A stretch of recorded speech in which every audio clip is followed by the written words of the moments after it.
1 FM, AM 1020, KDKA. This is Cars, Stars, and everything in between. I am Bubba from 100.7 Star, and Richard Bazzi is the star from Schultz Ford at schultzford.com.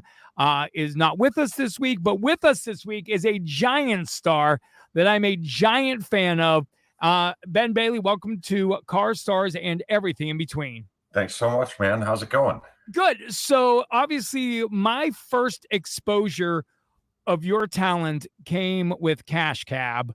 And believe it or not, I don't expect you to have any memory of this, but you actually were live in our studio in Pittsburgh several years ago, which was kind of cool. Yeah. So you did what? I remember. Okay. Yeah. So this is Pittsburgh. Yes. 15. Did you do 15 years or 16 years of Cash Cab? Cash Cab, we did 15. We did, well, depends how you look at it, I guess. We started in 2005 and we finished in 2020. But there was some time off in between. So about 15 years, 700 episodes or something like that. How did people not get in the cab and immediately not know who you were? Well, you know, that started to be an issue. That's why I kind of started like putting a hoodie on and, you know, leaning to the side and doing voices and stuff like that so they wouldn't know, because it got to the point where, you know, they would see me and the surprise was ruined. So I tried to hide myself as best I could. Where did the idea of the Cash Cab come from? The show actually originated in England. The original Cash Cab was a British show on a channel called ITV, but it wasn't a big hit over there. And they brought it to New York and they were like, we're going to find a cab driver who has a great personality to host it. And then about 3 weeks into that search, they decided, no, that's not going to work. We need to find a comedian. So you're a stand-up comedian. So tell everybody, like, let's go through your career. So tell us about your career pre-Cash Cab, which gave you your biggest, I would assume, national notoriety. Yeah, it definitely did. That's what everybody knows me for. They're figuring out now that stand-up is what I really do. But I stumbled into stand-up comedy in '93. I moved to LA. I wanted to get into movies, film. I loved film and movies as a kid. It was what I always wanted to do. And stumbled into a job answering the phones at the Comedy Store on Sunset. By the way, the documentary on the Comedy Store was legitimately one of the best documentaries I've ever seen in my entire life. Yeah, I've heard great things about it. I haven't watched yet, but yeah, I've heard that it's great. The store's such a cool and interesting place. I had never heard of it. I came out of an interview at a hotel next door that I didn't get the job. And I was just like, kind of like, wow, I'm going to have a hard time finding a job out here. And I ran into some guys in the parking lot, started talking to them, and I was like, what is this weird looking black building with white writing all over it? Yeah.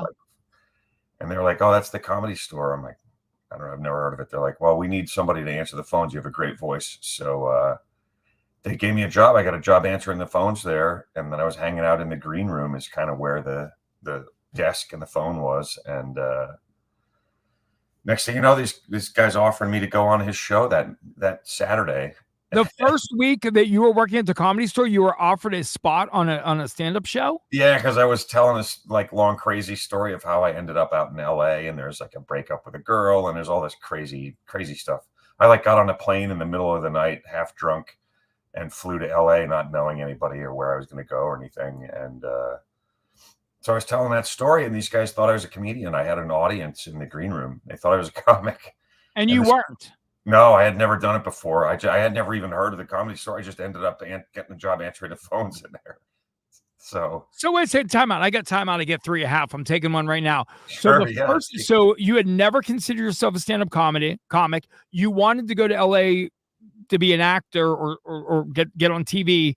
And I wanted to work in the movies. I wanted to work on movies in some capacity. And you just tell a story in the green room of the Comedy Store. It's like, you're a funny dude. Come on stage with us. And he thought I was a comedian. The guy said, how long have you been doing stand-up? And what did you say? I said, I just started. You didn't say, like, right now just started. You said just started. I just said I just started, and I didn't specify that I hadn't actually done it yet. Were you scared? Yeah, I turned the guy down. It was this guy. It's interesting. There's a guy. His name was Skip E. Lowe.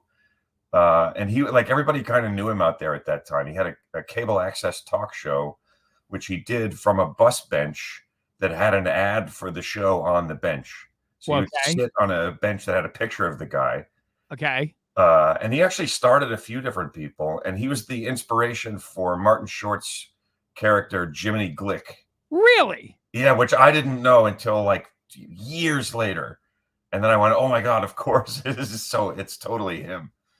But he was this interesting little guy, and it turns out he was interested in more than just me going on stage. Like he liked the young guys, and Got it. he would call me like, why don't you come over and watch a football game?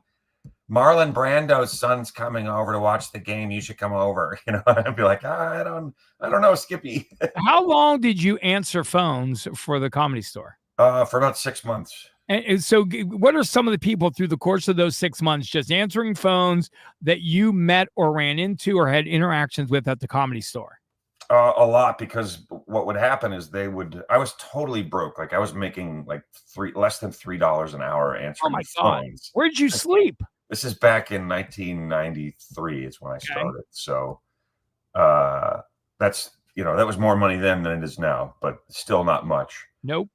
I had a super cheap apartment. We had a 1-bedroom apartment that 3 of us lived in. And, I rode my bike back and forth to the club. And when you worked a shift, they would give you a couple of drink tickets because crowds were light back then. It was kind of the lull after the boom of the 80s. Okay.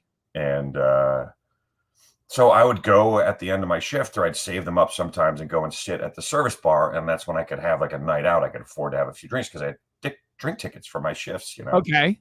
So I met a lot of people. I met Louis Anderson in there. I met who else? Eddie Griffin was there at that time. Really? And I would assume sitting there with your free drink tickets, trying to have a night out, you got a chance to see how stand-up comedy worked from some of the greatest. I did. I got to see, there's a guy named Jeff Altman was there all the time then.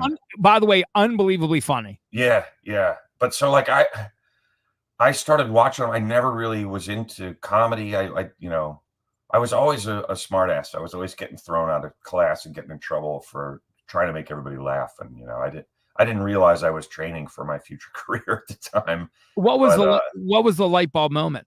What was the light bulb moment where you're like, yep, I think this might be my future? Well, this guy, Skippy Lowe, said, I want you to do my show Saturday. And I said no. And then the next day I was like, you know what? I'm not doing anything. I don't have any, why not? I should give it a try. And I started making a couple of notes, jotted a few things down. I called the guy back and said, yeah, I'll do it.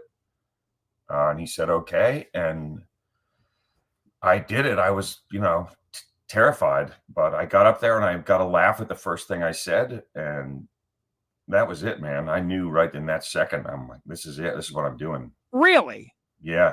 This is going to be my life. I knew right in that first moment that I got a laugh.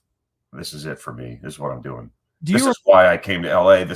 All of this happened so that I could end up right here, right now, and do this. Did you lose the want to be a movie star? No, but I kind of forgot about it. I didn't just want to be a movie star and an actor. I wanted to make movies, and I still do. And I'm working on it. I'm still working on that. I at one point I was like, oh my God, I was going to make movies. What happened? I ended up being a comedian. It's been 20 years. I haven't made any movies. By the way, if you're just tuning in, this is Ben Bailey. You may know him from Cash Cab. He's joining us for Cars, Stars, and everything in between. When we return, we're going to find out about the next part of his career, what he's doing now, where you can go see him, how you can go support him. This is Cars, Stars, and everything in between. Ben Bailey on 100.1 FM, AM 1020, KDKA. All right. Stand by. I'm going to save this real quick.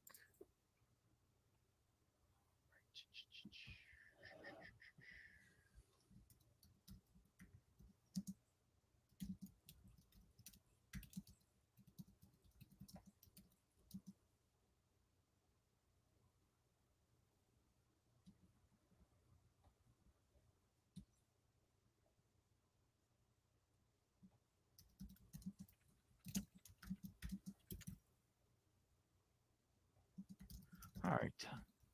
Stand by. Just saving, and then we'll move on to set number 2. By the way, everybody that's joining us live, thank you.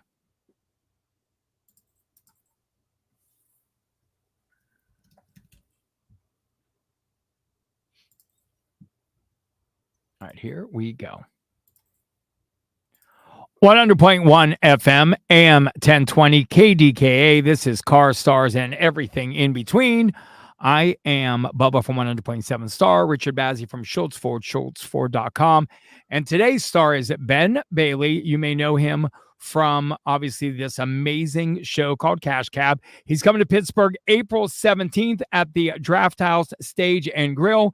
Make sure that you go see him. You can see Ben Bailey live in Pittsburgh on April 17th at the Draft House Stage and Grill. You can also follow him on his website at therealbenbailey.com, therealbenbailey.com. So we talked about how you broke into stand-up comedy, and obviously everybody can see you April 17th in Pittsburgh.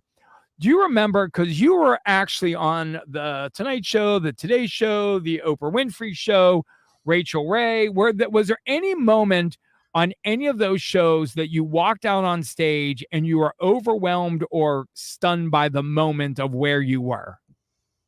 Well, Oprah was a pretty big deal. Oh, yeah. I mean, they're all big. What do you mean they're all big deals? They were, but like, it was just kind of like that for me at that time. You know, Cash Cab had become a hit, and so I was just doing everything. But Oprah was like, okay, I'm sitting in the Cash Cab on the stage. Oprah's in the back seat. The Oprah Winfrey Show is opening with me and Oprah in the cab, like spinning on the stage. And oh my God. Okay, this is pretty crazy that this is happening, you know. Like, now, when you do these shows, and who was the host of the Tonight Show when you were on it? Do you remember? Jay Leno. Okay, Jay Leno's the host. So you're on with whether it be Oprah or Jay Leno. Do you have any interaction? I've always wondered this. Do you have any interaction with them at all other than when you're on stage with them? With Jay, yeah. With Oprah, very little. Jay came and hung out in the green room with me for like 20 minutes, and we talked about stand-up. He was like such a super cool, nice guy. Really? Yeah, I did it twice, and both times we hung out and, you know, just talked comedy for half an hour the one time. Now, who is, in your opinion, who is the most famous person that you have in your cell phone that you could call right now? I don't know. Probably Chappelle.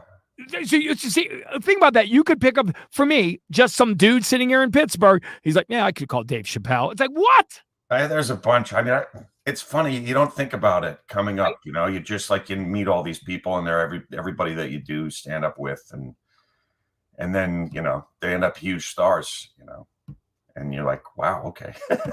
So let's rewind back. Yes, I don't know who would be the biggest. I guess that's a matter of perspective, you know. Not everybody. Dave Chappelle's pretty huge. Chappelle's tough to beat, I guess. Right? Yeah, right. So how did you get the Cash Cab gig? I just auditioned for it. It was this weird show. Like, they auditioned comics all over the country. They brought it from the UK and decided after a few weeks of looking for a New York cabbie that could host the show, they were like, this isn't going to work. We need to find a comedian that can drive. So I had a little bit of a leg up because I had been a limo driver for years. And everybody at the clubs knew that, because I would show up with my limo and I'd be wearing a suit, you know, and everyone's like, oh, you're taking this pretty seriously. I'm like, oh, that's actually my other job. You're like, this is how I'm feeding myself. Yeah, I used to take people into the city and drop them off for a dinner or an event, and then go do my stand-up shows and then pick them up afterwards. You know, I don't. What was there ever a point in your career? So we talked earlier in the first break about how you knew when you got on stage right away that this was your future. Was there ever a point where you're like, I don't know if I can do this? Did you ever have any self-doubt along the way? I remember it's hard, man. I mean, it was really, really hard. Like, I remember walking around Washington Square Park in the middle of the night saying over and over and over to myself, I will not quit. I will not give up. Wow. Thinking like I felt like I was banging on the door and for years and nobody was answering the door. Like, what do I have to do? I don't know. I don't get it. Like, I'm from the point shows are going great and it's just not leading to anything, you know? From the first time you did stand up to, in your opinion, the first door that actually opened, what length of time was it? Because people always use the term overnight success. I don't think people realize how many years it becomes to become an overnight success. I mean, it's hard to say what the first inkling of that door opening was, but it's definitely 10 years, 12 years, something like that. And for 10 and 12 years, those 10 and 12 years were not easy. No, they were not. I wasn't making any money, and I was scrambling to do anything, taking whatever gigs I could. Yeah, I don't know, man. And as you look back, would you have changed anything?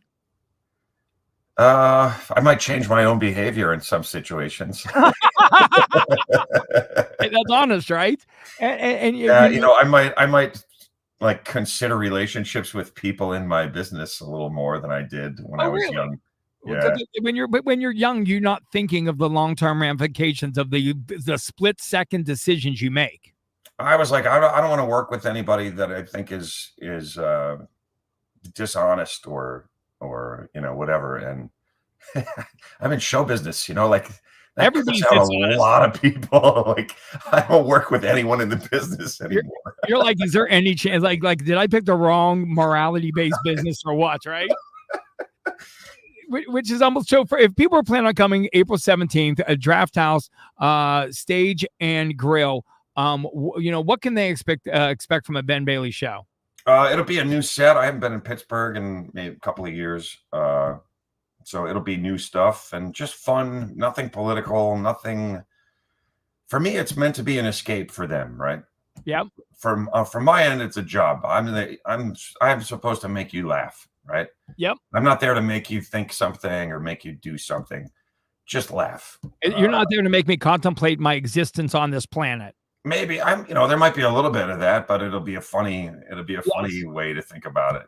Like, I just write about weird, quirky little things. I don't have an agenda. I swear, but I'm not dirty, You're not filthy. Not filthy, but I like to say the F word.